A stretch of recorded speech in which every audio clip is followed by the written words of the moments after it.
In the news this week, the BBC withdraws from Stonewall's controversial Diversity Champions scheme.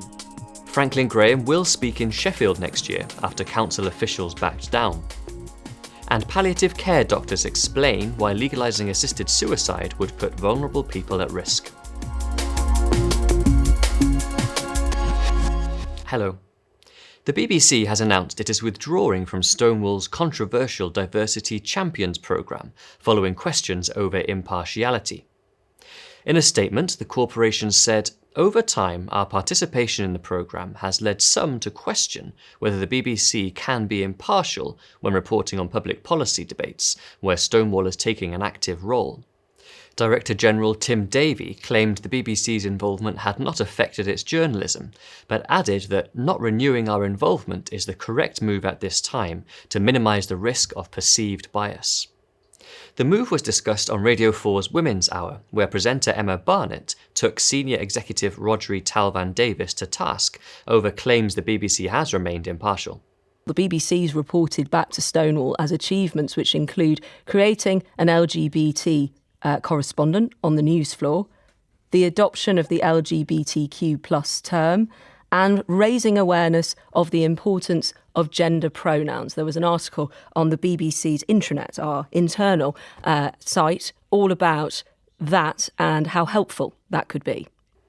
While more and more organisations leave the Stonewall scheme, the Foreign Office is among those to have recently renewed their memberships, although it is understood this was done without the approval of ministers. Foreign Secretary Liz Truss is expected to allow the membership to expire next year. Meanwhile, Miriam Cates MP used a debate in the House of Commons to criticise the lobby group's involvement in schools. She said Stonewall, mermaids and others were guilty of promoting an ideology which has no basis in science, despite that running contrary to Department for Education rules.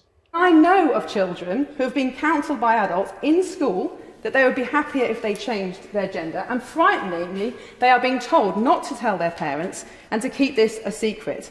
I know of schools where children are disciplined for complaining about children of the opposite sex being allowed to use their PE changing rooms. And I think this pushing of an extreme ideology that doesn't have a basis in science and is highly contested is having terrible consequences, and teachers and pupils are afraid to speak out. Franklin Graham will preach in Sheffield next year after council officials who attempted to block the evangelist backed down. The son of Billy Graham had been due to preach at Sheffield Arena in June 2020, but the event was cancelled after LGBT activists objected to his Christian beliefs on marriage. The Billy Graham Evangelistic Association took legal action against the council and Sheffield City Trust, which have now agreed the event can go ahead in May next year.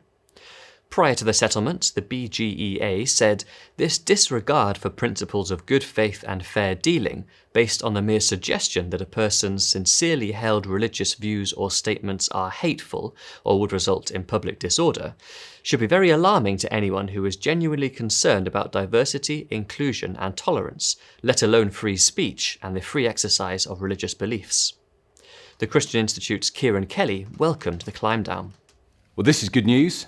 But it's a shame that it ever came to this. What you have here is a situation of people who wanted to share the good news of the Lord Jesus Christ and were prevented from doing so by a council that didn't like its particular view on marriage being only between a man and a woman. And what I'm looking forward to now is hearing that the other venues that stopped the preaching of the gospel also back down.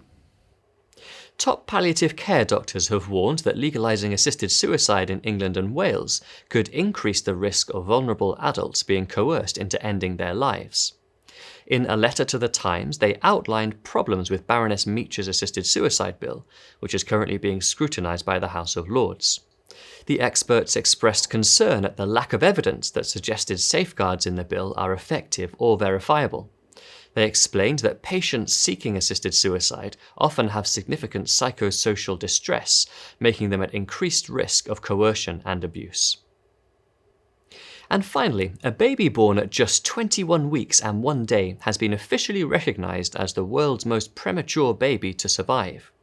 The tiny baby spent 3 months on a ventilator in a neonatal intensive care unit, but was finally able to go home in April after 9 months in hospital. Mum Michelle said being able to finally take Curtis home and surprise my older children with their younger brother is a moment I will always remember. Well, that's all for this week. For more information on all of our stories, plus much more, visit our website at christian.org.uk. Until next time, goodbye.